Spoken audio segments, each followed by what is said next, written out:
Are you ready for love? Hi, I'm Marcus Holmes, the facilitator of the Love and Stuff community, and we're ready for you to join us on the next episode of the dating game. Forget all of the social distancing. Let's get up close and personal online. And who knows, you might make a heart connection that will lead you to a private Zoom room date. Inbox me now at Marcus R. Holmes or at Love and Stuff for your opportunity to connect closer while we are so far apart. Stay safe and be well.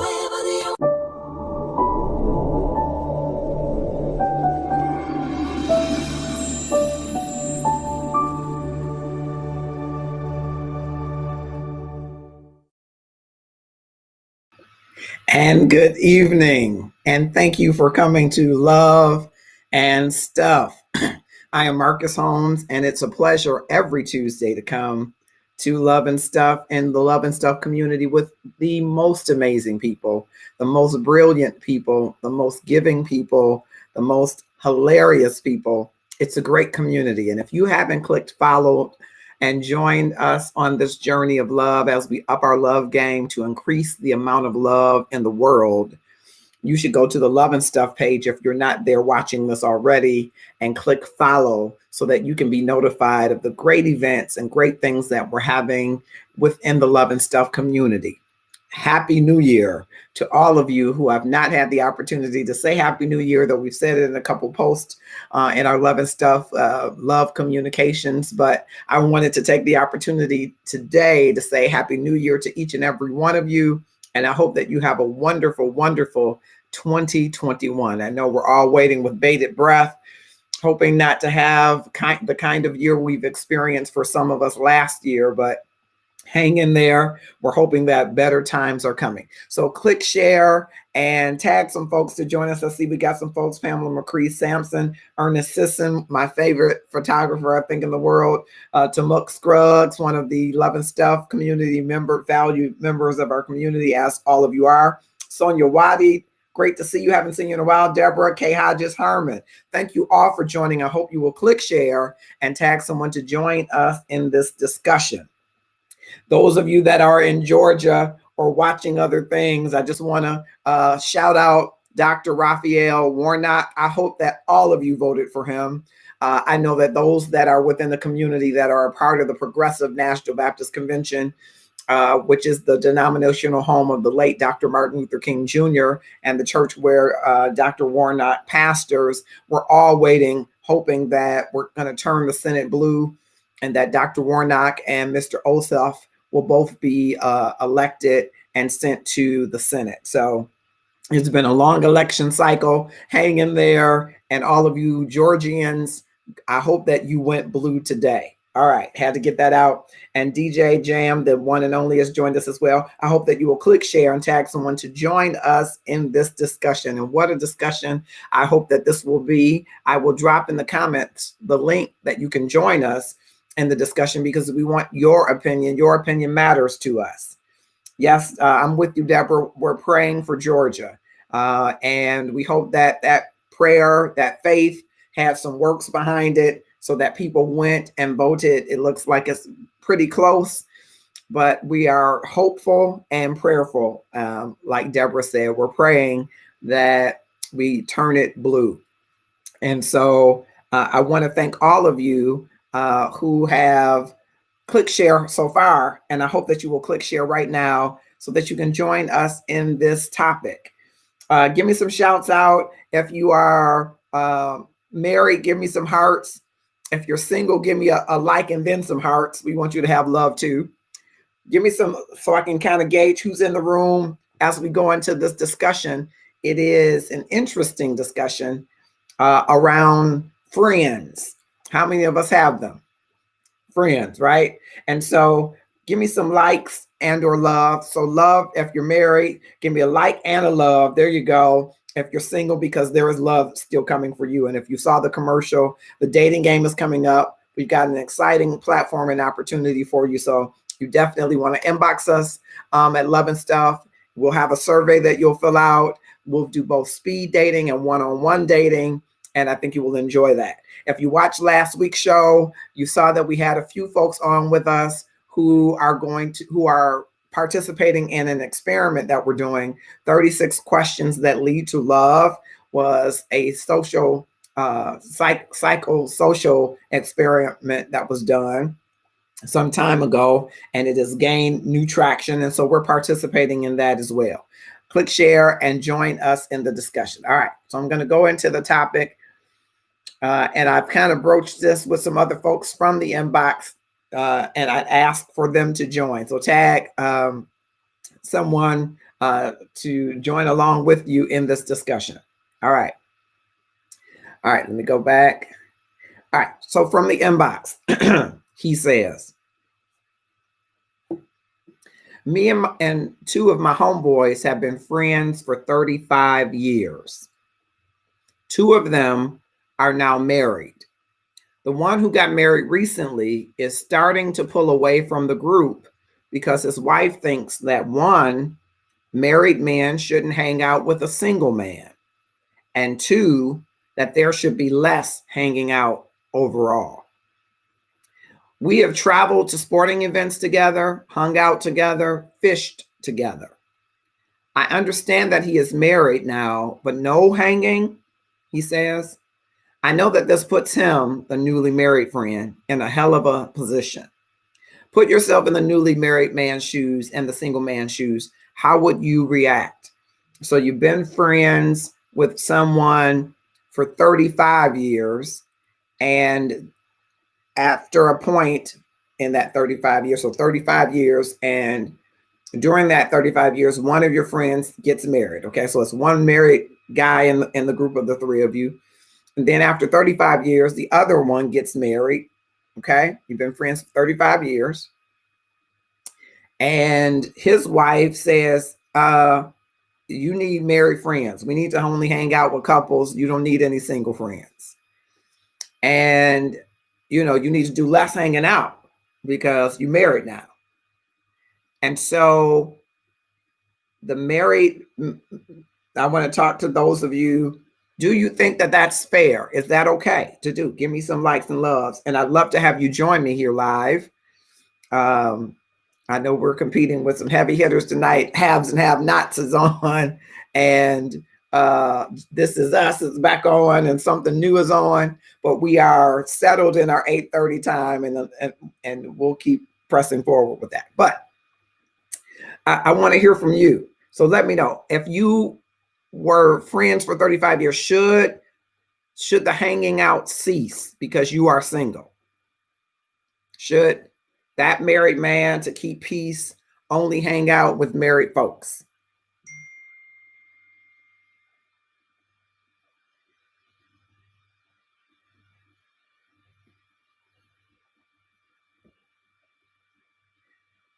Yes, people are texting, and so I'm just responding to get on the show.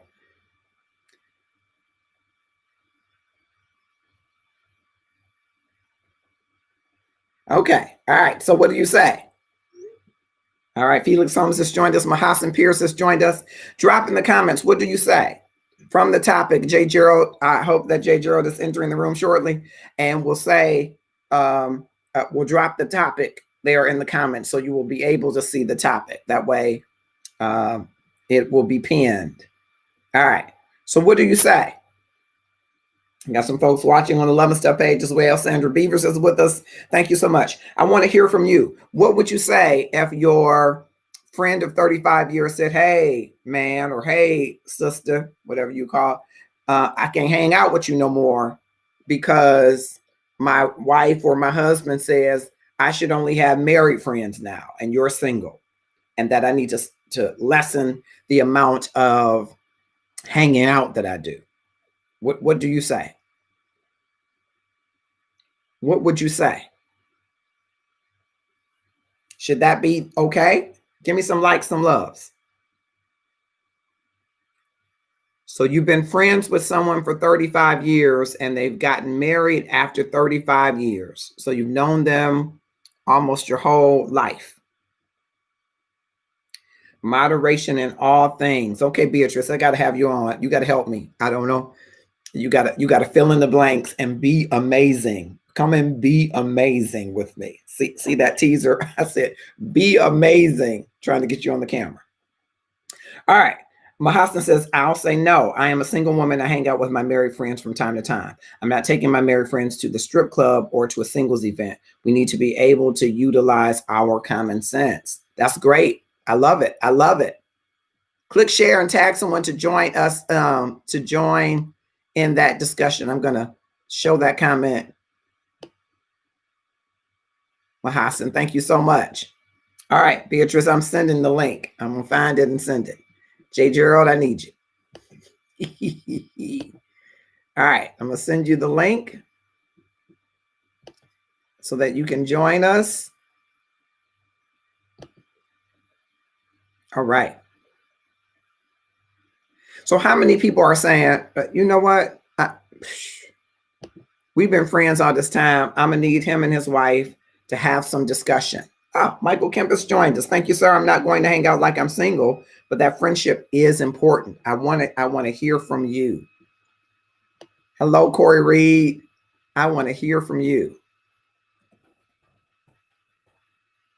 And how do you, probably you've had this discussion, right? You would probably have this discussion in advance with your intended.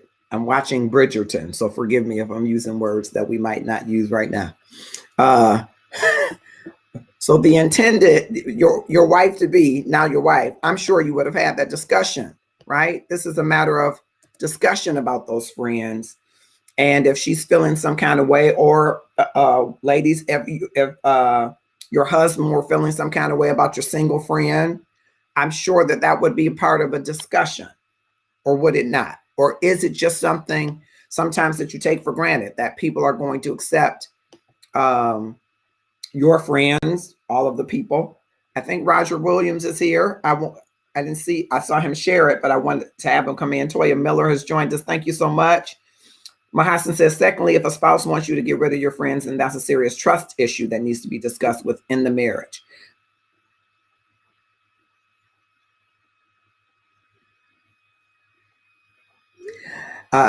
That should that be discussed before you get to that point, I guess is the question that I'm asking.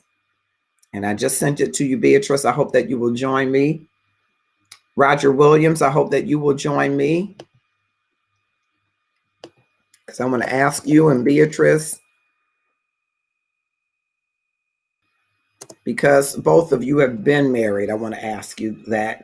No diss to the singles, and Mike, if you and Coco are together, it'd be wonderful to have you join us. I want to get a few married folks in, Mahasana, then I'm gonna get some single folks in too, because I think it's the inbox is from a single person, but you know, the married person is the one that's caught in the middle, right? The married person is caught in the middle, even though a single person feels like, dang. And I speak well of the deceased, but I have a dear friend. I have a dear friend who got married, whose wife did not want him to have single friends. As a matter of fact, did not want him to have single friends. And there was quite a time of distance from the things that we would normally have done because of it. You know, quite a time of distance. So I have enough respect for those I love to respect their relationship. Sounds like there may be issues of insecurity in this marriage. Could be. Thirdly, if my friend wants to limit or cut off friendships because of their marriage, I would without hesitation. All right. Secondly, if a spouse wants you to get rid, I read that one. I have enough read that one. The issue is not hanging out is a trust issue. If you don't trust me, that's not my issue. It's her issue. How do you deal in that issue then? How do you deal when there's a trust issue that maybe you thought was a given? See, I'm thinking, giving the benefit of the doubt, maybe this was among the many things that they discussed. They didn't discuss friends, or they never said, hey, I don't really like your friend, or hey, you know, when we get married, I don't want your friends always hanging around. And maybe that's something that should have been discussed. But, sometimes it doesn't get discussed. Okay. Trying to see, how do I get rid of it? Okay, can't. All right. All right. So I dropped the link, and I hope Beatrice will join me. I hope Roger Williams will join me. Michael Kemp, if you're available, you can join me as well. And Jay Jarrett, if you can help me and drop that link in the comments. We're talking from the inbox, a gentleman who has been friends, 2 friends, so it's 3 of them total. 2 of the friends are married. 1 is single. One of the married guys just recently got married. So after 35 years of friendship, I'm gonna say it that way. So they were married, they were friends. These 3 fellas, homeboys, buddies, home skillet, home team, homies, right? 1 single guy has always been single. Two of them are married. 1 got married after their, 35 years of friendship. I'll say it that way. And his wife now does not want him to hang out with the single guy and wants him to reduce the amount of hanging out that he's doing altogether. So the married guy's okay because she feels married people should hang with married people. And there should be less hanging out. What do you think? How would you handle it if maybe this is something that was a given? It didn't come up in a conversation. I was talking to someone recently, and one of their givens were, which is a different subject altogether, but maybe a great show. They both were homeowners, and they never discussed selling the other house. They had discussed moving into one of the houses, but they didn't discuss selling the other. And one thought it was a given. Well, if you're moving into my house, it's a given. You're selling it. And the other thought, it's now rental income. What do you mean it's a given? So sometimes things that could be big, people don't discuss. Mahasan says, this is so problematic. Annette Green has joined us. Thank you so much for coming to Love and Stuff. I hope that you will click share and tag someone to join us in the discussion. What do you do? Annette's been my friend for, wow, a long time. What would you do, Annette, if I got married and she said, well, you can't have no single friends? What would you do? It would put me in a, oh, Beatrice, okay, take a deep breath. Let's try again, because you're amazing. For me, if I were in that situation, I think I'd have to have the conversation. I probably would say, do you like my friends? Because they're going to be around. Because who I am today is in part a collection of the experiences that I've had with and through my friends. So while they're not going to impede upon our relationship, do you like my friends? Can you tolerate my friends? What don't you like about my friends? What can we discuss to resolve? But that's just me. Some people might think friends are part of the package and there is no need for additional discussion. Anybody feel like that? If you do, give me a thumbs up.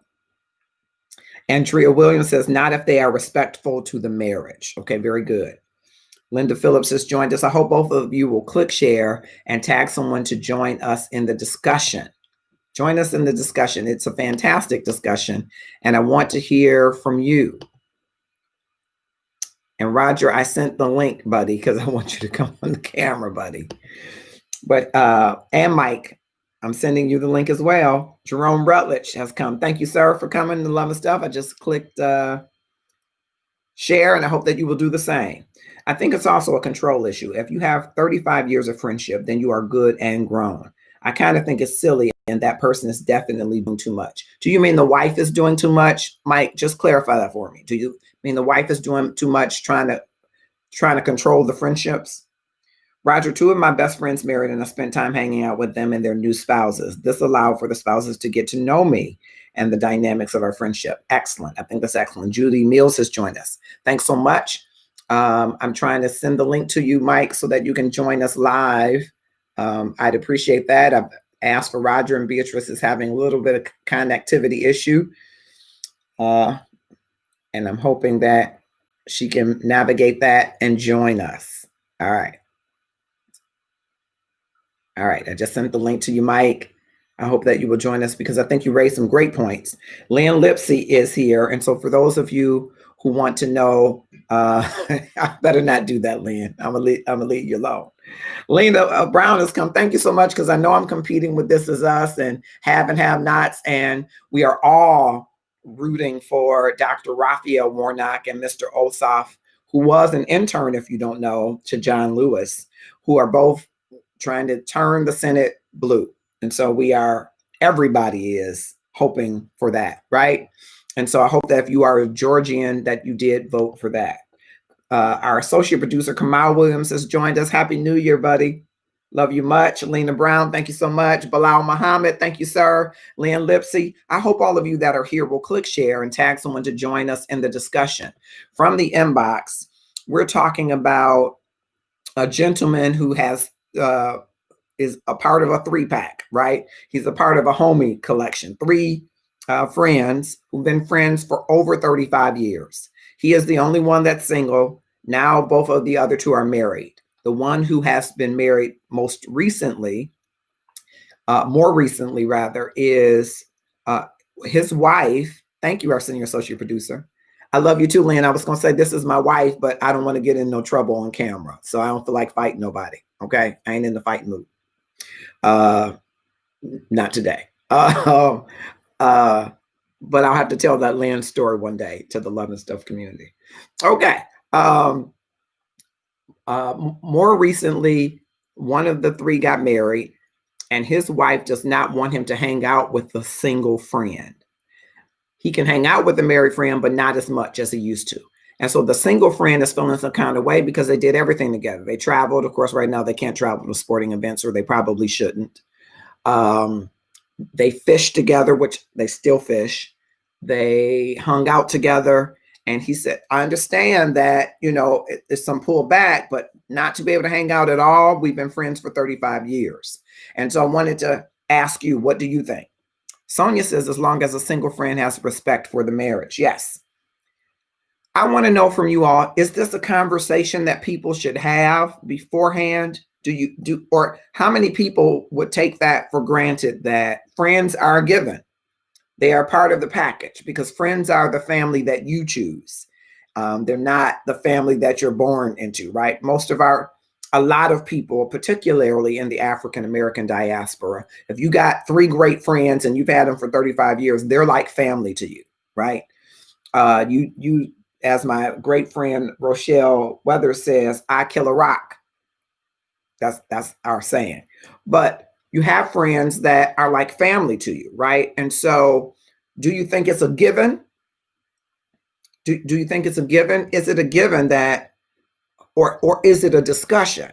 Because I'm sure in your social emotional intelligence, you learn to read the room, right? You learn to read mannerisms, gestures, behaviors, and you learn to decipher, I will say decipher in this context, whether or not your spouse gets along with your friends, right? Give me some likes if that's something you would absolutely do. You're going to watch their interaction. You're going to ask not only your friends, what do they think of the intended spouse, but what does your spouse think of your friends? But is anybody thinking that it's a given that I'm not going to have to get rid of any friends because I'm going to be with my friends? Andrea says, friends are my family. This is a deeper issue than the wife has with those, quotes, friends, end quote. Thank you for that, Andrea. Yes, I feel like it should be discussed. I think it should too. I'm just wondering, Sonia, whether or not sometimes people think it's a given, because if you have friends, and I don't mean to diminish any friendship at all. Q Latrice Merritt, also great to see you. It's been so long. Happy New Year to all of you. Tammy Williams, Happy New Year to all of you. I hope you will click share and tag someone to join us in the discussion. I don't mean to diminish any friendship, but you might meet somebody in your master's program, your doctorate program, at your job that you have been working for 5 years, and you're really, really, really great friends with them. right? They've come to your home for dinner, you've shopped with them, maybe even traveled. But if you have a friend who you've had since kindergarten or middle school or high school, depending on where you are in your age walk, if you will, that friend is probably like family to you, right? So that friend is probably not somebody that's just, a Johnny come lately kind of thing. And I don't mean to diminish any friendships. You could meet somebody today and you all could hit it off and become lifelong friends, and you could just have met them. But probably if you have friends that you've had since elementary or middle school, preschool or high school, maybe college, and you've been out 20 years, you might have more a tendency to believe that your spouse is going to understand that these are your friends, single or not. Okay? Give me some likes if you agree with that. Tammy, we're talking from the inbox. One of three gentlemen, he has two other friends. They're the Brat Pack, if you will, and they've been friends for over 35 years. And he is the only one of them that is single now. One of them recently got married, and his wife does not want him hanging out with the single friend. He can hang out with a married friend, but not as much. And her reasoning is that married people should be with married people and single people should not be with married people. Okay. Just to catch those of you up that may have just joined, and we're so grateful that you did. And I hope that you are too. And we'll click share and tag someone to join us in the discussion. Our friends aren't marriage luggage. You can't carry them into your marriage always. Great point, Lynn. I want you to get the link so you can come join me. I'm trying to get you and Roger, Beatrice, and Michael. If I could get the four of you to join, I'd love it. I'd love it. But Lynn, we're going to have to be on best behavior, you and me. When you get married, you circle the wagons. If need be, they may have to go. Your spouse should come first. Should it be a choice? Come out. Should it be a choice? If your friend is not leading you into mischief. And I need Roger on here because he shared some, sometimes I broach the topic with a couple of folks in the inbox. So it's not Roger's topic, but I did broach it with him. And he shared something that I think he could only say, you would need to hear him say it to really get the drift of it. Red flag on control issues. Thank you for that, Deborah.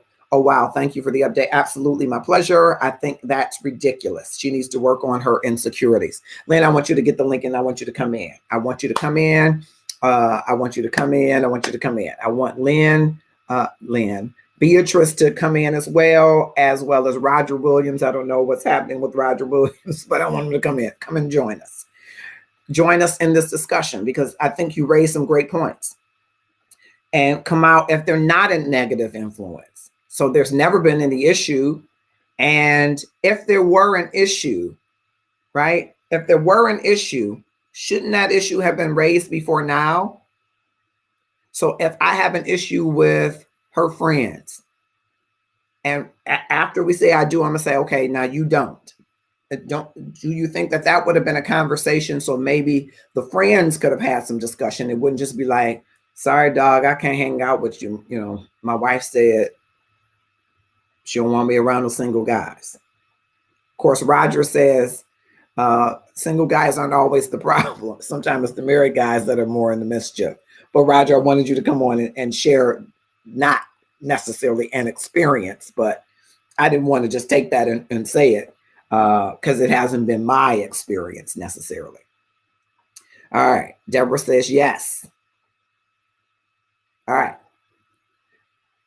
So friends will know and understand when they need to pull back. Yeah. And I'm just wondering, J. Gerald, to that point, if you have a single friend who you've had as a friend for 35 years and there haven't been any issues presented, what's the challenge? And that's where I'm concerned. Now, if, the wife says, he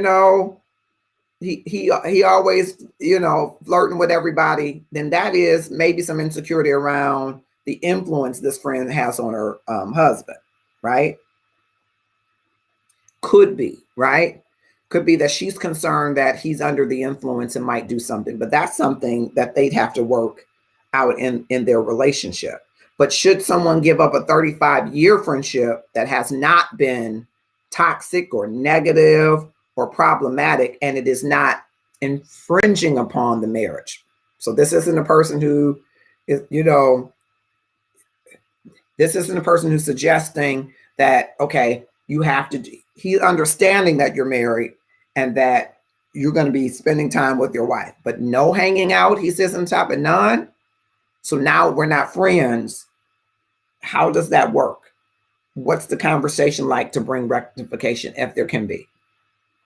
Willie Rogers, Evelyn Graham have joined us. Thank you so much. I hope you will click share and tag someone to join us in the discussion.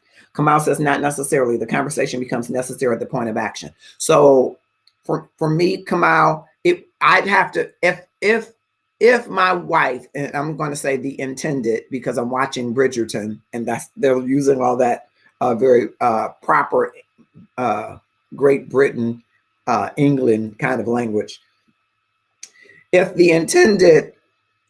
I knew that my wife-to-be did not like one of my 35-year friends, we're going to have a conversation. And me, I'm probably having a conversation with him to brace him about what change or navigation, things we might need to navigate. I'm definitely talking with her because I need to understand, I need to make sure that this is not steeped in some insecurity, and this is not steeped in some control issues. But I also want him to be intact as well, because just for me individually, a lot of the greatness of who I am, if there is greatness to who I am, came through my relationships and experiences of some of these wonderful friends I have. And so I almost feel like you would be trying to take a part of me away and telling me to compartmentalize it. So it's a big discussion for me. It would be a big discussion for me. That's still an insecurity issue. I don't necessarily disagree, Mahasan. You're probably right. Why did it become an issue after the marriage? Unnecessary drama. I think sometimes, and I could be wrong, and I'm trying to get this one comment off the screen, Mahasan. I'm so sorry. It's your comment, but I haven't learned to work that function. Help me out. I think sometimes that either side, man or woman, might utilize the holy matrimony and covenant to exert influence over the other. Because now I'm married, I got a license on it. Tammy says, I agree with Lynn. That's crazy. This should have been a conversation before I do. Yep, I agree. He can't do for you what she can. I don't want him to do for me what she can. I can have a full suite of relationships without them serving the same purpose. And I don't think I should have to give up one for the other. And I think if that is a requirement, it's a discussion before we say I do. It is not something you use the I do to exert influence over me. That's just my thought. That's a trust issue when the husband or wife mandates the breaking off of relationships. Yeah, I think it is. And so a great question, Jay Gerald, I want to ask, and I want you to help me get some of these folks in the room. A great question that I want to ask: how does the married man help put his wife at ease about the relationship, number one? And how does he build her security around him being a whole person who came as a whole person to become one with her? Because it's not two halves coming together, it's two wholes. And in that, I think you have to understand that a whole person brings a whole experience that is unique and separate from you, that is joining with you. So following that kind of theorem, if you will, I made it a theorem, it ain't really one. Following that theorem of wholeness, or it might be a theorem. Following that theorem of wholeness, then how do you help your partner understand that there really isn't the need for this insecurities? How do you get to that place? Yes, and I agree. All of my friends are married and we all respect our position in relationships and marriage. Yep. Deborah, I'm like you. Not all of my friends are married anymore. A lot of my friends are married and I honor marriage highly. My parents were together almost 60 years. They had some extreme ups and downs. Yes, they did. But I honor marriage. Most of their siblings stayed married. They were just from that generation. All of them, most of them stayed married. Not all of them, most of them did. And so that's my vision.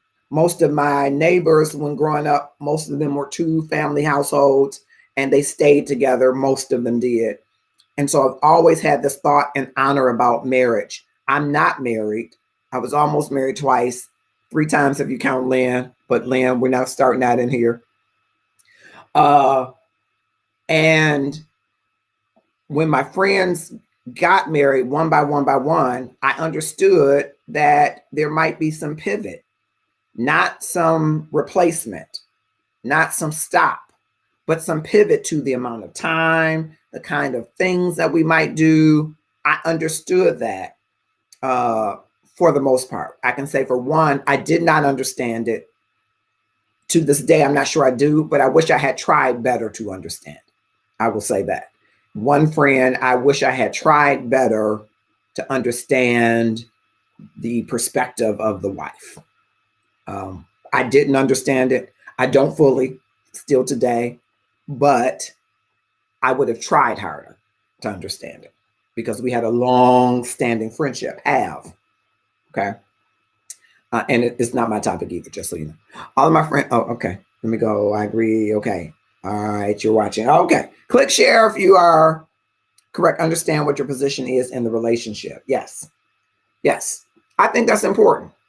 I also think it's important to allay, to the extent that you can, reduce, eliminate the wife's insecurities, or ladies, if it were your husband, his insecurities, to allay those. Now, ideally, this happens before the marriage, but I am learning more and more and more that some of the givens that people have that they're taking into marriages are different. Some people have a given. I shared in one example earlier, 2 people, homeowners both, got married and moved into one house, which is what they had decided upon. And then they fought vehemently about the status of the other house. They thought we should be selling this house. And one of them thought, no, this is rental income. And one of them thought, well, when we get tired of renting it, we can put my adult child in. I mean, it was just all kinds of things that hadn't really been discussed. And so sometimes people have these givens. I'm not saying that's good or bad, ugly or indifferent. I think the more you talk about, the more you know. But for me, if I know that my intended has friends that she's been friends with for 35 years, I probably know whether or not I like those friends, trust those friends, whatever the issue is. And so that's a discussion I think is important to have in the marriage, because from my perspective, friends, especially long-standing friendships, are like family members. And so asking someone to set aside a friendship where there hasn't been some infidelity, or there hasn't been some trickery or chicanery, foolishness, there might need to be a real robust conversation about saying to me as an ultimatum after we've said I do, that the single friend has to go. Maybe you won't hang out as much with the single friend necessarily. But if there's been a great friendship in the single friend, and it's been you all going to sporting events together, and you guys go hang out at the cigar bar. I have a friend who smokes cigars. I cannot stand the cigar, but and I don't go to the cigar bar on an occasion, and I go stand outside and they berate me. But you go fishing together. Those are things that single, married, probably shouldn't matter. Now, clubbing, if you still do that, might be different. Strip club, whole nother show, and we could do that show. But if these are regular activities, you gotta be having some robust conversations. Hey, Tabitha Goodner, Happy New Year. Happy New Year. I feel like I'm seeing an old, long lost friend. Happy New Year. Thank you for being here. I hope you will click, share, and tag some folks to join us in this discussion from the inbox about single friends and marriage. 3 friends, been friends 35 years. Only one of them is now single. One is recently married, and his wife does not want him to maintain the friendship with the single friend. He can be friends with a married friend, but they can't hang out like they used to. Roger says, having been married, you have to meet your spouse at the level, emotional, et cetera, that they're on. Life events can leave him or her needing to refocus. Roger, come on, click the link. Now, come on, click the link. I didn't send you the link. Come on and join me. I really got just a few points that that I know that you helped me to raise in this topic that I want to raise, and they'll come back to me more succinctly if I see your face. Mahassan said, I found that it's hard to fight battles that go on in another person's mind. With that being said, we need to start really getting to know folk before we marry. This issue shouldn't even be. The husband can say and do all the right things, but if the wife is set in her mind that hanging with the friends are the issue, then there isn't anything the husband can do to rectify the issue. That was a long sentence. No, it was worth reading. I think it was great. I just want to challenge that a little bit. And I'm wondering, can love help you speak to insecurities?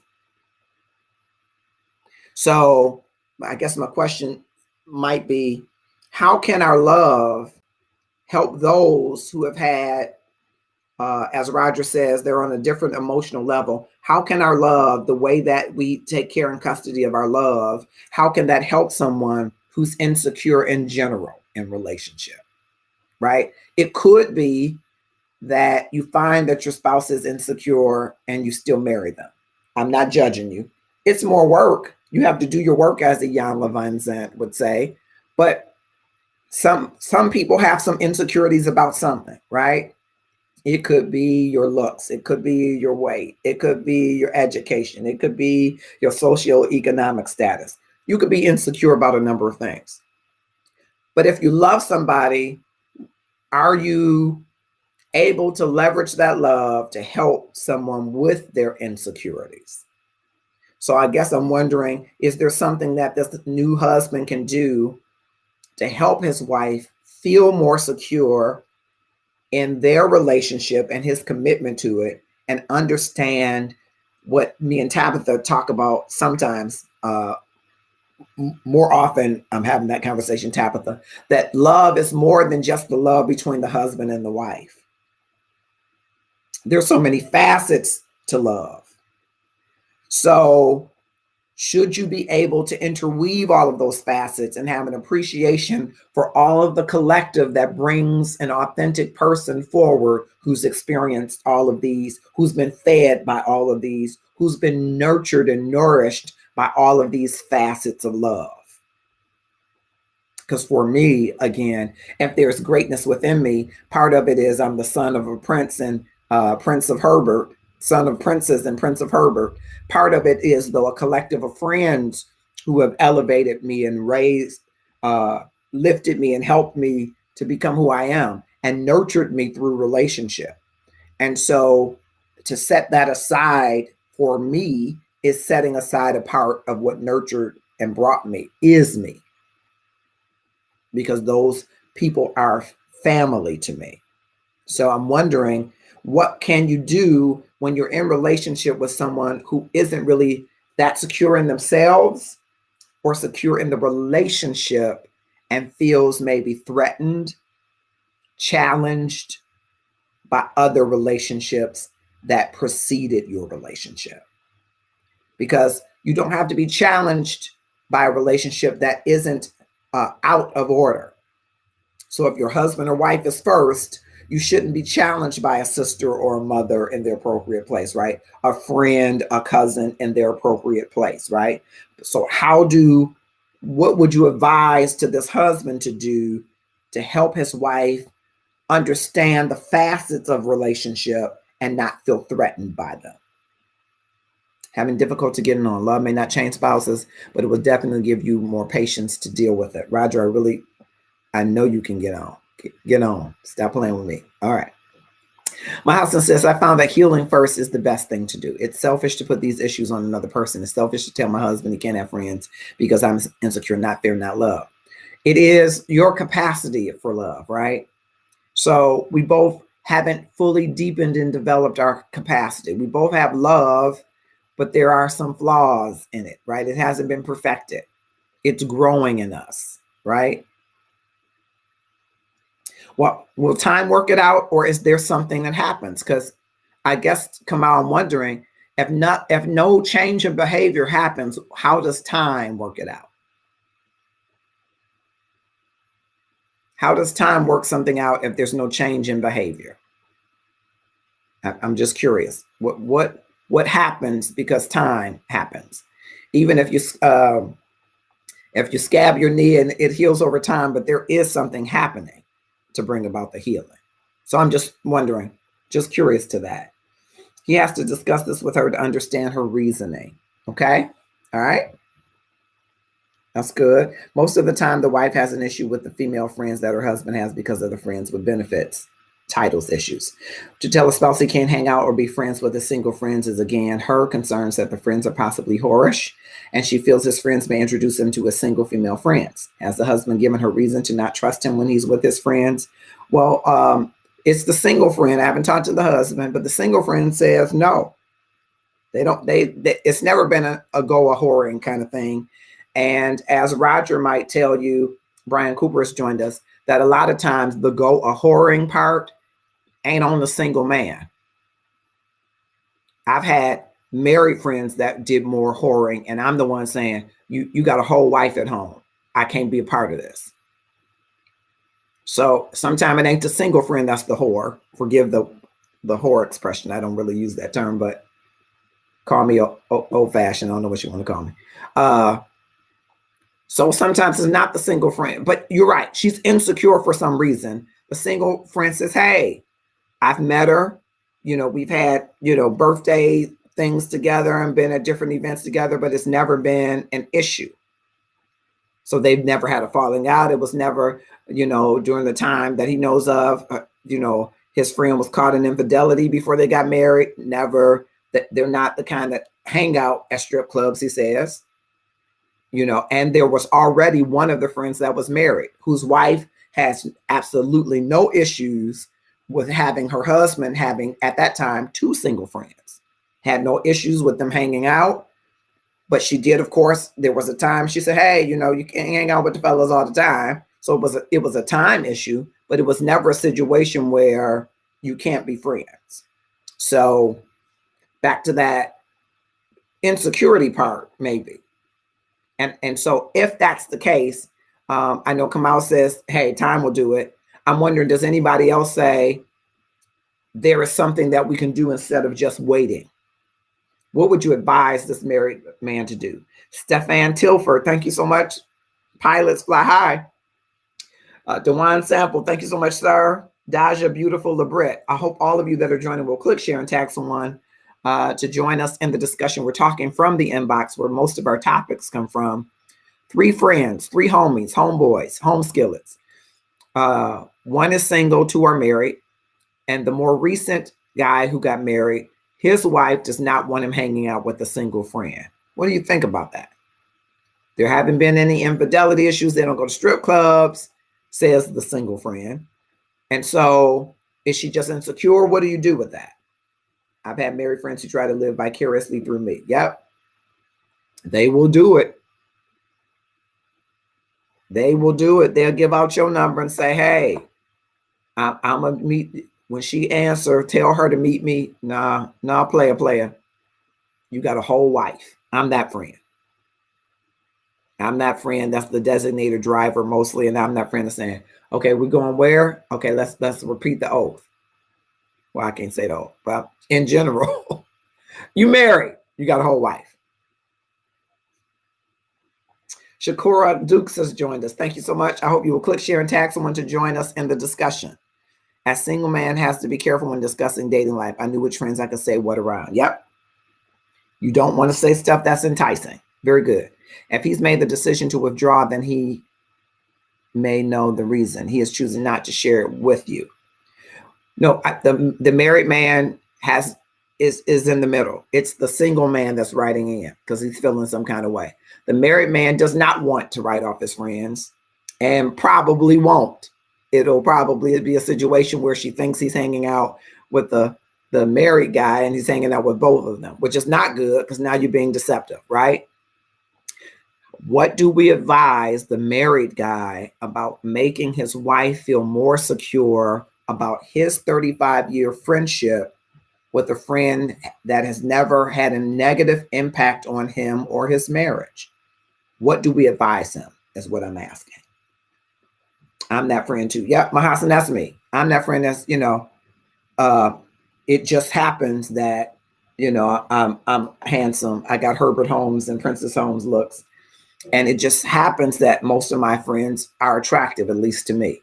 And so if we're anywhere, someone is bound to walk up to one of my friends. And, I am the one that would say, oh, I'm the single one. He got a whole wife and a whole 6 kids. I'm that friend. Coming up smelling good, sliding up. Excuse me. I say, yeah, what you drinking, baby? Because he's got a whole wife and she's liable to come up in here and mop the floor with you. I just saved your life. So what you drinking? What you want? Because he ain't on the menu. And my friends know that. They're like, duh, what you doing? It's not cock blocking. We got a oath. Because I'm that friend, my husband. So now we have to lie once again, problematic. Yeah, I don't think you should lie. I think you should. That's why I'm saying, my husband, what do we tell him to say to her, work with her as time evolves? Marcus, if that married, if giving out his number and using single men, then that's a whole other issue. That divorce court may have to settle, shouldn't be married. I'm just telling you what I have had friends in the past who we say we got a code. I have friends in the past who would say, hey, if your phone rang, it's her. I said, oh, well, good luck to you. Because she called me, I'm going to say, he got a whole wife and she will come in here. She cray. She will mop the floor with you. I don't facilitate that.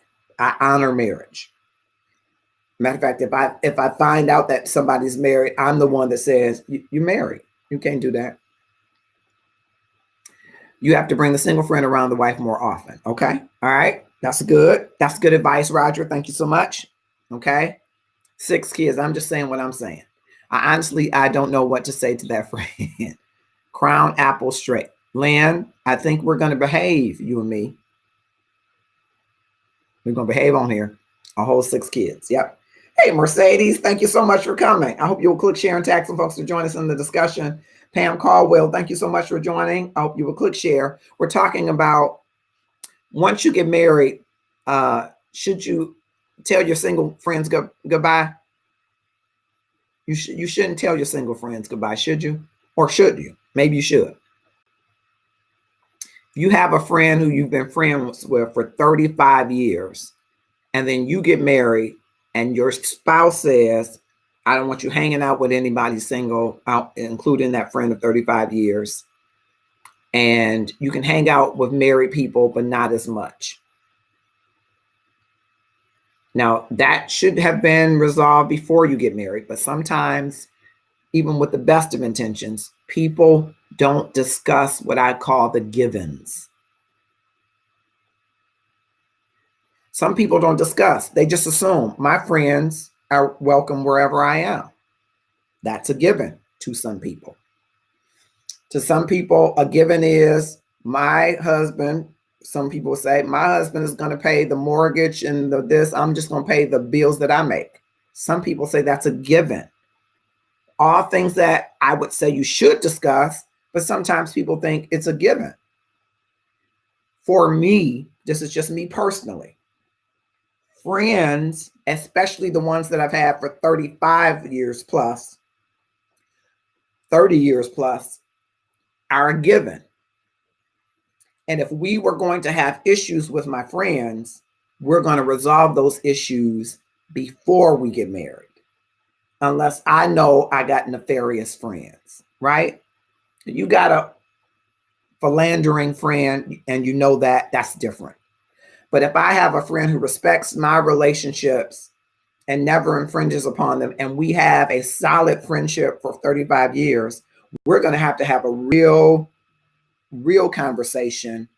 We're going to have a real conversation. Thank you, J. Gerald. We're going to have a real conversation if you tell me after we get married that friend can no longer, that friend can no longer be my friend, or I can't spend time with that friend. We're going to have a real conversation. A real conversation. Never go with married friends to events like bachelor parties. Trust me, recipe for disaster. Okay. Mercedes says, no, not at all. Yes, it depends on are they good for your relationship or not. Honestly, we know. Yep. That's what I'm saying. Yep, but so for me, this is just me, Bilal. I'm probably not going to have a 35-year friendship that's not good for my relationship because we probably ain't going to stay friends. My friends love me. And so my friends are going to love who I love. And they're going to learn to love even the idiosyncrasies and pet peeves of that person or tolerate it so that they can get to know them to love them. But that's my friends. That might not be true for everybody. I don't know. But your friends are going to love at all times. Roger's a smart man. Sounds like he has some issues with this. Yeah, Willie, I'm trying to get him on the camera. He just won't cooperate. And that's okay. I just got married October 3rd. Congratulations. And we discussed that once we get married. I'm still hanging with my single girlfriends and having girls' nights with them. Okay, so Mercedes, am I understanding that you discussed that after you got married or before? Just clarify that for me. My girls respect my marriage. They understand I may not always be able to hang out as much as when I was single. Great. That's great, Mercedes. And just clarify me for me for 1 second. Did you and your husband have that conversation before you got married or after? That's what I was trying to say, Marcus, about love. Come on, Mahassan, say it. Nothing is a given. Everything should be discussed for a clear understanding. Yeah, Lan, I agree. But the reality is we all have these things. There is no exhaustive list. You can make a checklist. I'm thinking of a checklist in my mind. But we all have these things that we just have affixed to our mind. It's a given. I even was talking to someone and said it was a given that we were going to, continue to tithe. He tithes, I tithe. We're going to tithe together. That was a given. It was a given that we were going to go to church every Sunday because we went to church every Sunday as single, or now we can't go, but right, you know what I'm saying? So there's some things you might think are givens, and you're right. You should be discussing them. But I think everybody has some things that they think, and you're right, you shouldn't. You really shouldn't. Before me, okay, great, Mercedes. Great. I think that's an important discussion. I really do. Now, Mercedes, I'm going to ask you whether or not there were any of your friends, and you don't have to answer, but I'd like to know whether or not there were any of your friends that your spouse was like, I'm really feeling her. And did you all discuss that? Every married man or woman needs another peer group to keep them accountable to their vows. We all know who these people are in our lives. We should, Roger. I'm with you. We need brothers and sisters of accountability. But we also need to, once we've gotten into a relationship with somebody that we love and we've invested in the love and we believe in the love and we're committed to the love, then I think we owe it to that relationship to help them along in the areas where they may not be as strong or secure or as vulnerable or as trusting. Because that might not be connected to you at all. It could be from baggage from another relationship or set of experiences that they have had. But I think it's your responsibility when you invest in love, believe in love, deepen the love, commit to love, that you become accountable to that love where your capacity for love might be greater because you were given love, shown love, experienced love in a different way than that other person. Doesn't mean that they don't know how to love. The way that they love hasn't matured, grown. And so there should be some accountability in that to help them move along, not push them along, but to help them move along if they're really interested in growing and developing, maturing in that love in a way that they're secure, helping them along that journey. Man, Roger, please stop playing around and getting on the camera, okay? Help him out. Somebody help Roger. Elena Fearfully Wonderfully Williamson has joined us. Thank you so much for coming to Love and Stuff. I hope you will click share and tag someone to join us. We're right at 9:31, and this is a wonderful, wonderful community. I'm telling you, Mercedes, I'm telling you, Elena, there are some amazing people in here. Singles, couples, mentors, pastors, teachers, leaders, social activists, actors, business owners, serialpreneurs, judges, lawyers, doctors, and all of them have great gifts and graces with this thing in common. I believe we all are interested in ways that we can increase the amount of love in the world, starting with our love relationship with the Creator God, who is love, the love that He wants to flow to us and through us, the love that He wants us to show and reflect and demonstrate and experience for ourselves, to ourselves, and then our neighbors as ourselves. So we want to up our love game and increase the amount of love. So if you haven't clicked follow, make sure you do from the Love and Stuff page before the night is over. I had to put that plug in there. And of course, there is merch, as they say, merchandise there. Let love spread like a pandemic is there. All of that merchandise. This is just our newest thing. And you will see actor, model Richard Dickey Mason model some of that pretty soon. All right. Had to do that. Not shameless plug, but plug.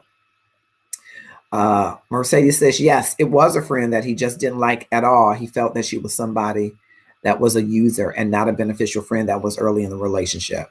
After a while, I was able to see exactly what he was saying. That's good. That's great. That's great. So you all were having dialogue and conversation, which is so important. It's key. Women do this because they believe it's a given of what married life looks like. This may be something she saw with her parents or thinks it's a disruption she saw in others' relationships. Could be. Yep. Men do it too. We have some things that we think are just a given that, maybe we don't discuss. It's almost a whole nother show topic, but, we don't always discuss the amount of sex that we're expecting in the marriage. We just think we're going to get it. And we think even if you're mad with us, even if we didn't pay that bill when you said or take out the trash, that you're still going to give us the sex when we want it. And that might not be the case. But if you never discussed it, if you never said, now when you're mad with me, can I still get some? No, you better not touch me if I'm mad at you. You better just roll on the other side of the bed. And say, okay, so you won't think I'm raping you when you sleep. You'll be all right with that. You won't call the police. You're crazy. Yeah. But that's a conversation. I went into role playing 101, but that was a conversation, right? You should be having a conversation about those givens. Yep. You might say sex is a given, but how much sex and where? Is it everywhere? Or as we get older, should we not be in the car? What? But that's a conversation. Also another show. But that's a conversation, right? So we have these givens. Men have them too, right? But you're right. Some women do have givens. And we all have these expectations of what we expect. And that's why it's important, like Mercedes says, to talk about it. You got to talk about whatever the situation is. So I want to get back to that inbox topic to see what advice can we give to her. Like cooking breakfast every day. So Mercedes, that would be a problem for me. The homes eat, so you got to cook. So I would be looking for breakfast every day. Yep. I know that sounds like some traditional stuff, and they tell me I can cook pretty well. But it's something about eating the food of somebody who loves you and that they are prepared for you. That's another show too, I think. Roger says, yes, we need more love spreading right now. Yes, we do, Mercedes. And I hope that you will join the community. I'm glad you came tonight. Roger says, Marcus, I learned from my past marriage that I was accountable to being consistent in loving my ex. I could not take responsible for her past trauma. You pray, love, and let God be God. I think you got a great revelation in that. And that's why I want you on the screen. And Jay Gerald is trying to help you. Charles Green has joined us. Thank you so much. I hope that you will click share and tag someone to join us in the discussion. That's the point. Communicate. Yes. I know y'all laughing, but I'm serious. Women are taught this. Yep. Women are taught certain things, and aren't we all socialized sexist? There are some things that we say are normal roles for each other, right? Certain things that a woman is expected to do that a man is expected to do, right? And we're taught that either by direct teaching, right, or modeling, or environmental, right? We're taught some things and they become our social norms about certain things. It's just, it's cultural norms, I would say, in the human resources context, right, Roger? In our organizations, the same thing in the familial structure. There are these societal norms, right, that a man is supposed to, or a woman is supposed to do certain things, right? And so we learn these things. And so when you marry someone, when you deepen a connection with someone who has learned these things, what do you see as your role to help them pivot, unlearn these things, uh, learn some lesson into how to transform these things? Because that's one of the questions I hope we can answer for this brother who is single, to take back to the married brother, to say, hey, Roger gave us some advice in saying, hey, how about invite me over so I can get to know your wife? Maybe if she gets to know me, because we've only, been at different events and affairs together, but she's not spent any one-on-one time with just me, her, and you. Maybe if we did it that way, she gets to know me, she'll be more comfortable. What are some of the other things that this married brother can do concerning his wife, or the single brother can do to help this married brother maybe create an environment that fosters more security, that fosters more candor, that fosters more trust? Level of communication is the problem. It's different expectations of what is expected is a given, a norm, common sense versus communicated topics in a relationship. Yeah, everybody has some stuff that they think is common sense, and it's not common to everybody as sense. And so that's my point. Yep. You have to be aware, I think, first, that people are communicating to you their givens, and you have to communicate your givens, even though you think that they're a given. Yeah. Nicole Baldwin has joined us. Thanks so much. I'm so glad you joined us. I hope you will click share and tag someone. Another great member of our Love and Stuff community. I think she will tell you it's a great community. Make sure you click follow today. A nursing professional on the front line. We love her here. Love her, love her, love her. Glad you could make it. Mercedes says, it's a saying that I've been going by. The deposit you make, the more withdrawal you get. The more you put into your partner, the more your partner will put into you. Great. Yes, the more deposits. Great. I think that's great. And I think in this case, Mercedes, that would be spot on for someone who is insecure, right? You got to deposit trust and vulnerability, transparency, and candor. I think those are very important when you're trying to build where there's insecurity, there's been a breach of security, right? And so when you're trying to help somebody rebuild that, they have to be able to trust the transparency. What works for marriage A may not work within marriage B. Marriage is contoured by the two people of that marriage. Yes. And I wonder, should both marriage A and B have transparency, candor, and vulnerability? Single brother is limited in this case. He is an outsider in the marriage. Okay. Brandon Davis has joined us. Thank you so much. I hope you will click share and tag some folks to join us in this discussion. We're at 9:40. And we're talking from the inbox about a gentleman who is one of three amigos, three friends. Give me some likes or loves if you've got a friend that you've had for more than 15 years. And whether or not you see them every day, when you see each other talk on the phone, it's like no time has elapsed. Give me some likes. Anybody got 15 years, at least 15 years? A friend that's been your friend, your homie, your home skillet, your homeboy, your girl, your sister friend, your sister, sis. Okay, good. I'm seeing some loves come through. All right. What about anybody have friends that you've been friends with for over 20 years? Over 20 years, maybe you live in different states, but your friendship is intact. Anybody got friends that you've been over 25 years? Y'all done seen the sun up, the sun down, the devil in the blue dress. You done seen everything. Partied together, hung out together, threw up together, cried together, laughed together, buried folks together, grieved, all of that together. Okay? Anybody have friends or have friends that you've been friends with for 30 years or more? Some of these are the kind of friends that know you and they can finish your sentences. They can say, oh no, my friend would have never done that. Now, if you said she killed somebody and hid the body under the house, yep, my friend did that. Your friend knows exactly what you would and would not do. Your friend, you could see your friend and say, oh no, she won't like him. No, that's not her type. You got a friend that you've been your friend over 30, 35, 40, 45, 50 years. Lynn says 50 years.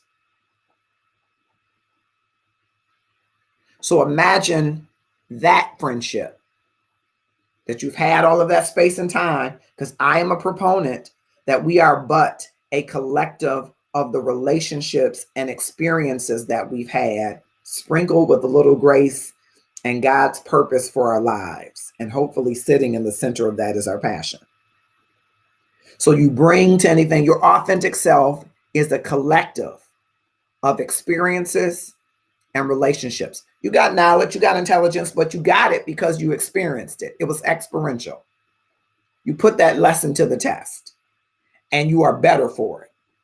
Even if it was a horrible breakup, a horrible relationship, you are a collective of experiences, and interwoven in there so intricately is the rich fabric of friendships.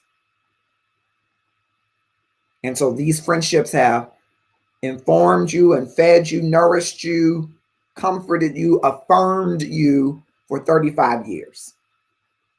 And you get married after those 35 years and your spouse says, you good to hang out, but not with the single friend, the friend who is still single that's been in your group all of those years.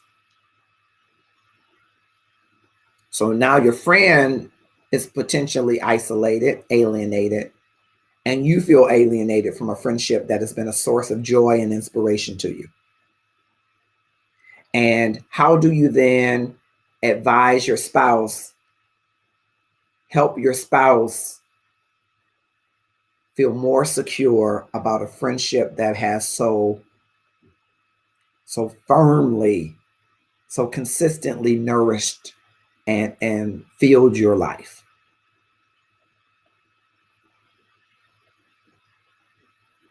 No, we don't talk much, but we reach out when things happen or to check on each other. For instance, childhood, been through a lot together and spent over 30 years together. Yeah. So a lot of you have, like me, you have long-standing friendships. And then you have some friendships that aren't as long-standing, but they are great friendships.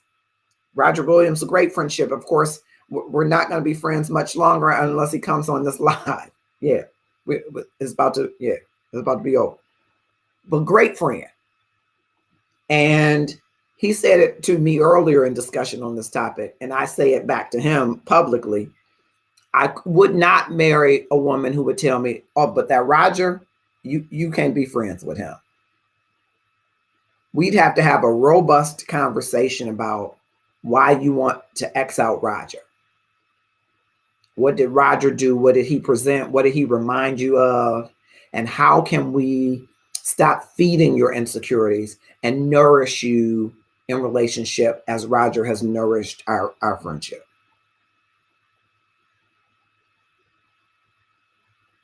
That would be a pivotal conversation for me.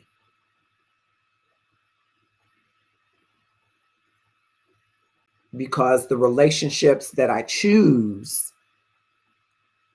are the relationships I use to increase and practice my love on. So if my love is about anything, it's because I've made mistakes and practiced and perfected, I'll use that word loosely, my love game with the people that I chose, my friends. I chose my friends and they've chosen me. And because I'm a loyalist, they can't get rid of me. But all of the love, mistakes, and successes were practicing. I was like the doctor of love, practicing my medicine of love on them. And so that practice has now become something that has helped to evolve in the relationships that I have.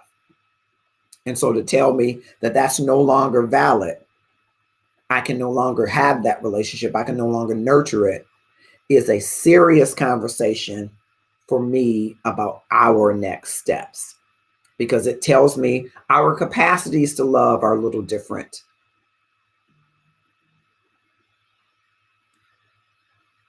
They're a little different.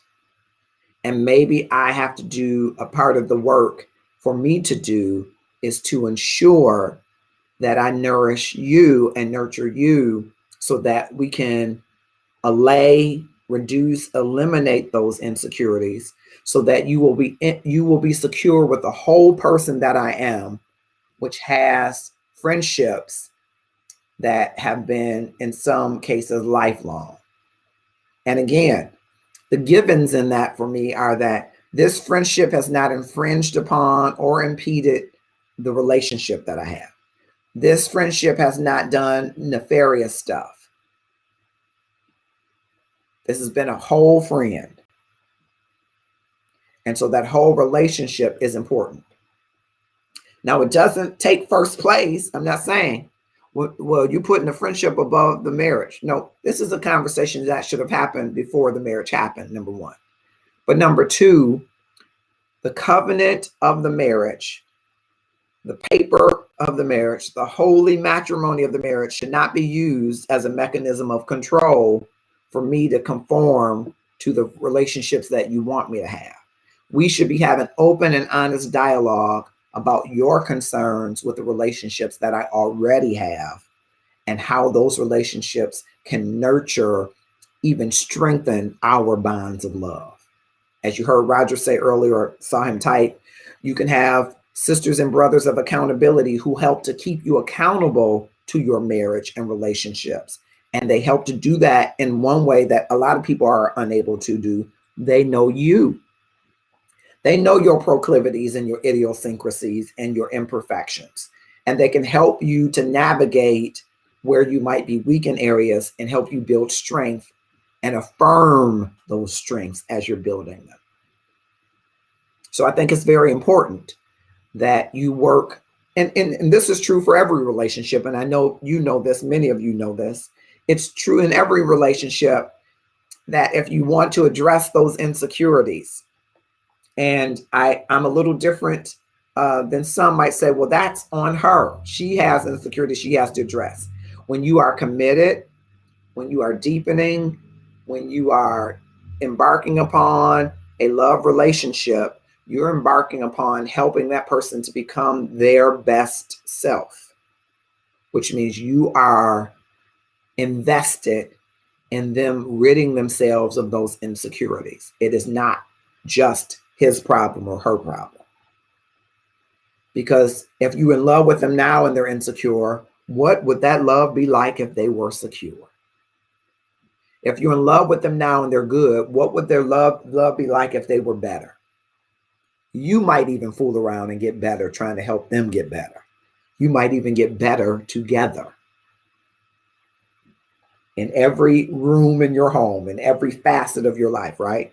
So you're invested in a relationship. You want that person to overcome those insecurities. You're going to have candor. You're going to have vulnerability, transparency, and ultimately trust. Because the insecurity is the breach of a security. And so to get that breach worked out, to take care of that breach, to address that breach, you're going to have those components. And that's going to be very important. And even if you didn't, you should have, would have, could have, right? We should have talked about it in counseling. We should have talked about it before marriage. We didn't. It was a given. I thought I'm first and everybody else is second, and it'll be only who we say it'll be. And the we and who it will be is me, right? Sometimes that's a given. Sometimes one person in the relationship believes that he or she has the right to speak for the two without consulting the other. Sometimes that's part of people's given. Is it the best given? Probably not. But the reality is sometimes it's the part of people's given, that part that is just assumed as an absolute truth. And it's absolutely not true in many cases. But you must find a place of candor with that person to be able to say, who hurt you like this? Because this is the sign of insecurity. When you say you love me, but you don't trust me, and you haven't offered any reason why you cannot trust me. There has not been a breach. And even the breach is from a reach. It's from the past. It is not my breach. And so you have to be able to speak candidly to that person and say, hey, I need to share this with you. This is insecure. This is your insecurity speaking. I need you to be vulnerable to me. Who did this? How did this happen? Who broke your heart? Who took your trust and broke it? And you got to be transparent and say, here is what this friendship has meant to me. Here's why I hold on to these homies, these homeboys for dear life. Here's why this is that important that we should be having this conversation. And you got to be vulnerable. I don't want to lose my friends. And I think in the real world, I should be able to have both. It's a real discussion that real people have to have in real time in real relationships. I'm going to the comment. This has been a great show. Most abusive people want to tear you away from your closest friends and family members. That's the red flag I'm getting continuously. Not saying this person is abusive. I get it. And Mahasan, is going off track a little bit. So J. Jero is going to get me in a minute if I go off track any farther. But when you are meeting an abusive person and you know it, most times we do, our social intelligence, even if it is what is typically characterized as low, meaning that we are not really aware of the social interactions and dynamics around us. Something in that environment, in that social sphere, is telling you that someone is abusive. And if you're going to engage beyond, I say date number one, but you're going to engage with somebody beyond date number one, have the candor to say to him or her, you know, that's the sign of abuse. Has anyone talked to you about being abusive? Are you an abuser? And you level set that in the beginning, that I've identified some behaviors that I see are abuse. Explain.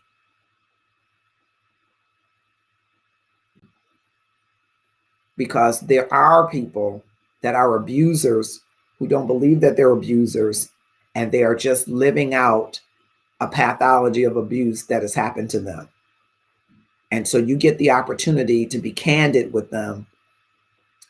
You get the opportunity to be raw with them and say, that identifies to me as abuse. Now, you don't have to be like, you abusive. You know how we can do it, right? If anybody can do it, African Americans can do it. You say, I identify that as abusive behavior. Has anybody ever said that you are abusive? That was a side note. Okay. Marilyn Hamilton, good evening. Thank you so much for coming. I'm getting ready to light my teak wood candle tonight. Thank you so much. She is so wonderful to me. Bought me a mahogany teak wood candle, which is my favorite candle in the world, for Christmas. I love you so much. Thank you. Andrea Williams. Oh, there you go. Okay, Ryan Holmes. Thank you, Ryan Holmes, for coming. I hope you will click share. It's been a great discussion. It's been a great discussion. And so I hope that I know that the single gentleman is watching. I hope that the married gentleman gets a chance, because I think you've given some good advice. But I really think, adding to your advice, I would certainly say to a married man whose wife does not want him to be friends or maintain a friendship that he's had for over 35 years. I want to add to your advice of give it time, of bring your friend around. I want to add to that advice for him to have a crucial conversation, for him to have a conversation that involves candor, vulnerability, transparency, and building trust, because there has been, the breach may not even be his. It may not be his friends. This could look to her like a past relationship that she was in. This could feel like something she's experienced from another time. And so you want to make sure you have that conversation with your spouse. Now, like Mercedes, you should have that conversation before you get married. But if you have givens, and I'm going to invite you to write them down at some point later, we may discuss those givens. A given is kind of like geometry, right? There was a given in the, and you know, it just is given, right? You should make a list of your givens, GIVENS. If your given is sex every day and twice a day for the first year, I just made that up. It's not a given of mine. But if that's a given, you should not think by osmosis that your wife is going to be ready or your husband's going to be ready, because it's a given. Write down all of your givens and have that discussion with your significant other, intended spouse to be. Hello, Sheena Johnson. Hello, Edna Hughes. Thank you both. I hope you'll click share. Hello, Satoria Curry. I hope you'll click share and tag someone to join us in this discussion. We're closing out the discussion, but it's a great topic, and I'm so pleased that you were able to be with us. Should married couples divorce themselves, if you will, from their single friends? And in this case, from our inbox, I'm advising this husband, though it's not his topic, it's his single friend's topic, but to have a conversation with his wife, because what you want to always do when you're in relationship is nurture the person that you're investing in so that you can help them rid themselves of insecurity. Of course, they have to be a willing participant, but they don't have to do it alone, because that's your problem. That's your issue. You brought this into the marriage. Now that you are invested and committed and deepening this connection, it is now yours to bring about change, transformation, and accountability, not just yours alone. That person has to be a willing participant, but you can help them along the process by lovingly having crucial conversations which involve candor, transparency, vulnerability, building toward trust.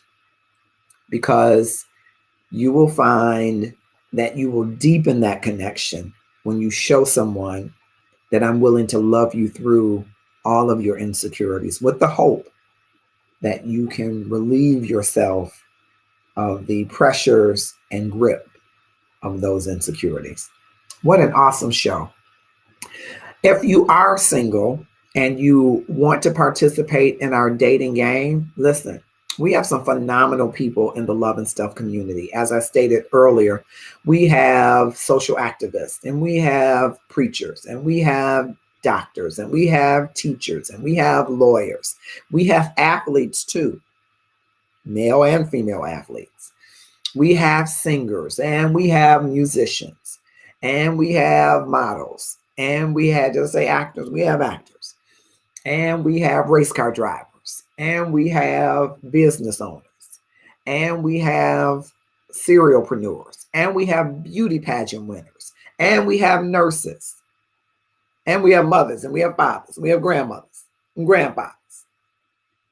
We got millennials and a few Gen Ys, Gen Zs, Gens, Gen Xs. We got saved and unsaved, and Israelites and Muslims and Catholics and Christians. And what a great place to come and meet some people. Now, for some people, you might make a love connection. I like to believe that 4 or 5 recent folks that are getting married glean some good stuff from Love and Stuff. They're part of the Love and Stuff community. They're not necessarily marrying someone in the community necessarily. If they are, let them tell that when they come on the show, which is coming up. But hopefully they glean some things from some of these lessons and it moved them toward that. And maybe that's you. You want to have that relationship. Maybe you're not ready for that relationship. And I am so excited that you're here because you don't have to be ready for that relationship. Somebody did a post the other day, people showing their engagement rings and all I got is onion rings. Listen, brother, sister, eat them onion rings. If you don't have an engagement ring, put you some horseradish on them bad boys. That's how I like onion rings. Put you ketchup, barbecue sauce, whatever you like on them, and tear them bad boys up. And be grateful for where you are because you're in a great position to get ready to experience the love that you deserve. Don't be on someone else's timetable. Be on your own timetable that's created for you. So you're in a great position. And you say, I ain't been dating. I don't know the first thing of what I want. You're in a great position as long as you're open to seeing love as something that you had not expected it to be presented as. Because love might not come dressed the way that you thought it would. And love may be later on down the trail, down the journey, the kind of love that you're seeking. And on your way there, friends, is the repairing of the love of yourself, of the relationship with God, of your community, of your mama now, of your cousin, of your friend. Those repairings might be on the way to that love. So you're in the best place. You got the best seat in the house. And we would love you to up your love game by joining us on a journey here. So whether you're ready to date today or you're thinking maybe sometime late in May, I'm always trying to rhyme. Pray for me. This is a great space to be in because we have people who really love, are learning to love, want to love, know how to love, and want to help you on that journey of love. And so it's a great community. You should click follow on the Love and Stuff page so that you can know about events. We're elevating this year more voices. We started the elevation with She's Cooking Something, 3 phenomenal women and 4 phenomenal women and a pinch hitter. I got a pinch hitter who came in to help with the 4 phenomenal women story at 11. But these are voices in the Love and Stuff community that we wanted to raise to help you, especially you ladies, get ingredients for building your love. One of them says, you owe you. You'll have to go back and learn about that. But you owe you on a path to love. So we got them. We got some brothers whose voices we've been elevating. Because brothers need to go down this path that I was talking about earlier about candor, vulnerability, transparency to build trust. Because we don't often spend a lot of time around that for brothers.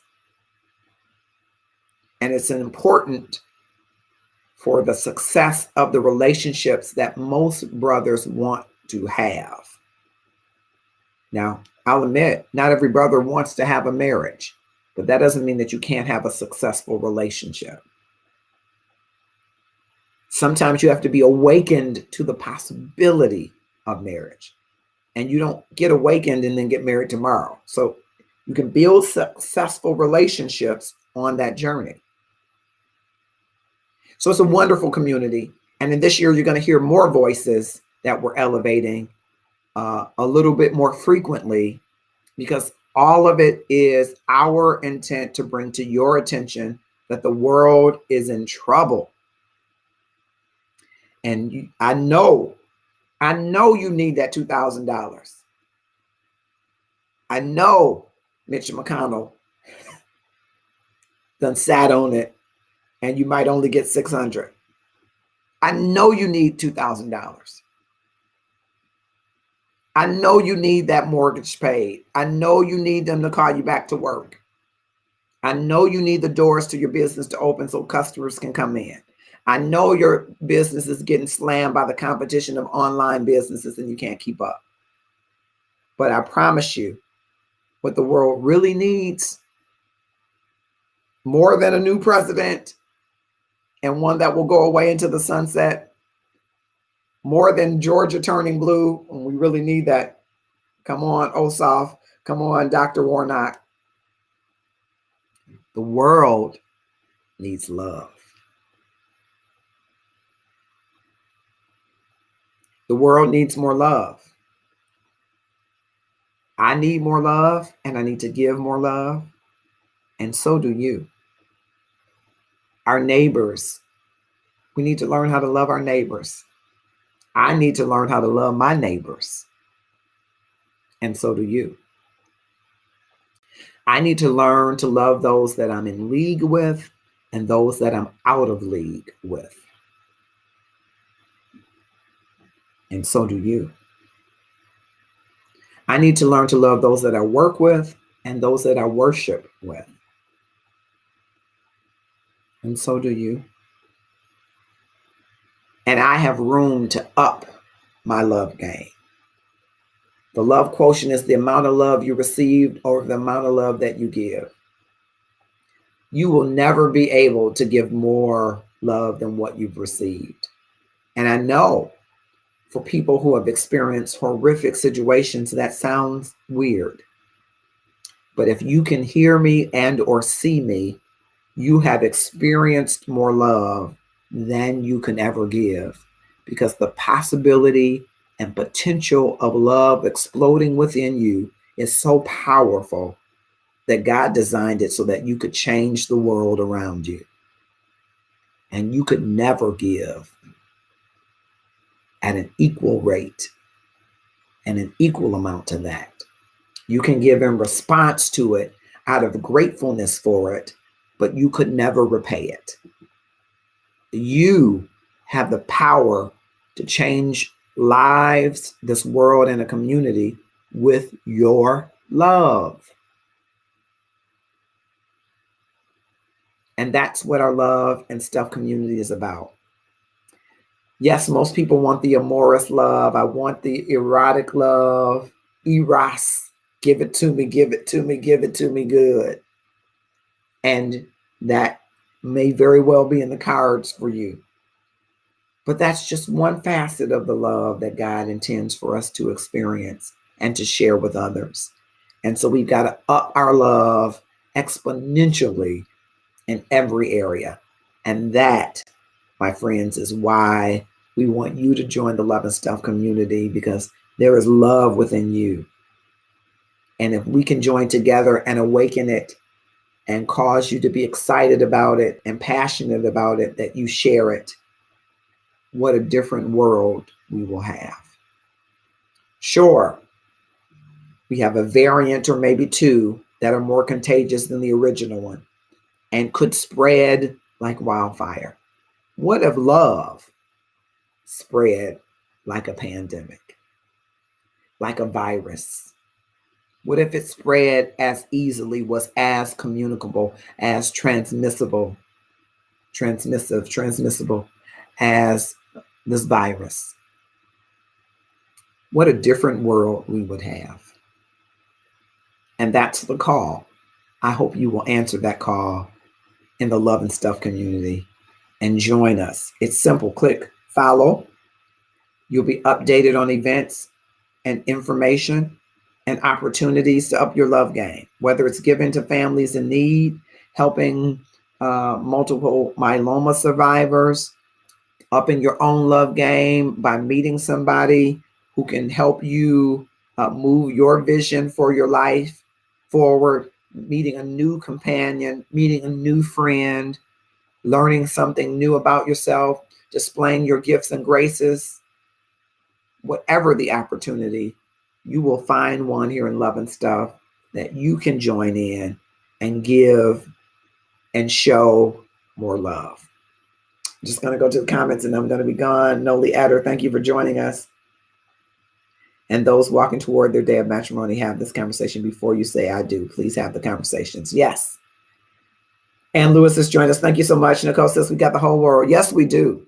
Thank you for reminding me, Nicole. We have from Los Angeles, and we're so sorry that they're saying that in Los Angeles, Nicole, that some of the hospital systems are advising the EMS not to pick up patients that they don't think will survive because they are at capacity in the hospitals. I just couldn't imagine we'd ever get to that point. So from Los Angeles to Florida, from Maine to Detroit, from Memphis to North Carolina, from Nigeria to Spain, from the UK to Indonesia and Dubai. We have people around the world, and we are so privileged and honored that people are everywhere around the world sharing some love and stuff. And that's really our mission. We have products, 35% of which goes toward charities. The other 65% goes toward this platform, goes toward enlarging it, expanding it, so that we can share more people, their voices around love. We have trusted voices like Valencia Etner. We have anointed, she's anointed too, but anointed voices like Tabitha Goodner. We have sage voices like both of them. We have political voices like Valerie Colbert Osunwani. We have brilliant voices and gifted voices, all that we seek to raise for the cause of love. And that's what it's all about. New York too. Come on, New York. Come on, New York. Yeah, I couldn't mention all 50. Well, I probably could mention all 50. Alabama. No, I'm not going to do that. You know them. I know them alphabetically, right? All of the United States, Canada. Just because I wanted to make mention of all of those, not because we always want to expand our reach, but I just want you to know that wherever you are, you're a part of our community, is what I'm really trying to say. Not Love and Stuff don't got so big. No, let's make it bigger. No, we need you to make it bigger now. But we've been blessed that people from many different walks of life are part of the Love and Stuff community, which says to us all that there's a place for all of us in the Love and Stuff community. All of us. Vanessa Sturtevant has joined us. Thank you so much. We are coming to a close. It's 10:14. I know my senior associate producer is trying to get me to stick to the time. If I get on, they're only going to give me an hour.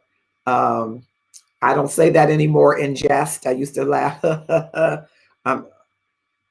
When I get on a real show, of course, where Love and Stuff is going in 2021, you're going to see more programming from the Love and Stuff page, and it's not going to just be me. So it's going to kind of be like our own network. It won't be quite as much programming as OWN or TBS or ABC, but you're going to see different shows that are going to start to happen from the Love and Stuff. And those different shows are going to be things, all kind of things, from cooking and baking to scriptures on love to the laugh room. Sometimes people just need a place where they can go and laugh. A lot of different opportunities to elevate the voice of love, because that's what it's all about. And that's what we're about in this community. And if you're about that, this is a great place to be. It will do you well. And more importantly, you will do it well, because you will bring to it your love which makes love become exponential. I'm Marcus Holmes, and I am your facilitator. Do me a favor, go to the Love and Stuff page, click follow, share tonight's topic with other people. Keep the conversation going by dropping something in the comments. Tag somebody by dropping their name in the comments to keep the conversation going. And be love. Do love. Speak love. And as one of our Love and Stuff community members would say, be love now. Yes, Vanessa and stuff, because we don't just talk about what I would call the frilly, fluffy stuff about love. We talk about the disequilibrium. I say dis-ease. When you are out of balance, that's what dis-ease is. It's when there is no peace, there's no equilibrium. And so that could be anything from abuse to infidelity to jealousy to gossip, which can be murder of reputations. We're seeing a lot of that rise on Facebook. I'm seeing, I saw a live where two Christian brothers were assaulting each other's reputation and bringing up video and audio that was taped unbeknownst to the other. Sometimes the stuff is not clean and nice because that's not how it is, right? It isn't just happily ever after, always. But all of the other things that we should discuss, we wanted to bring that to this platform so that people feel that they could come and discuss anything. I just don't believe that we have enough places in our world where people can be heard, and they can be heard without judgment and without retribution and without demeaning or degrading them for their thoughts, behaviors, or actions, whether or not we agree with them. There are actions that I don't agree with. But it doesn't give me the right to then say, well, you're not because of that, or you are because of this, right? That's, to me, an oppressive mindset, and that's a whole nother thing. I'll have to bring Mama V to come back and talk about that. But I want to create, I think we have created this space where people can be authentic themselves and not be berated or judged for it. And that's what everybody should have that. I hasten back to saying, Mama V, but I've known her for a lot of years, and I've always had that soft place to land. She's one of a member of a collective of people that have been support for me, a place where I could have judgment-free, now not accountability-free, I don't want you to get it wrong, judgment-free place to speak my voice and be my authentic self.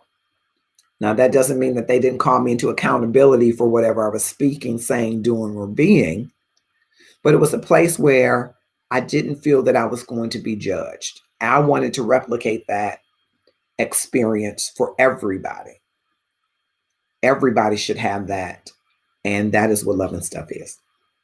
But I do tarry on, so let me just close it out. Thank you so much. Vanessa Sturtevant, thank you so much. Good night to all. Before you go, don't forget to click follow and share this, and then tag somebody. Do those three things. Follow, share, tag. You're it. Have a good night.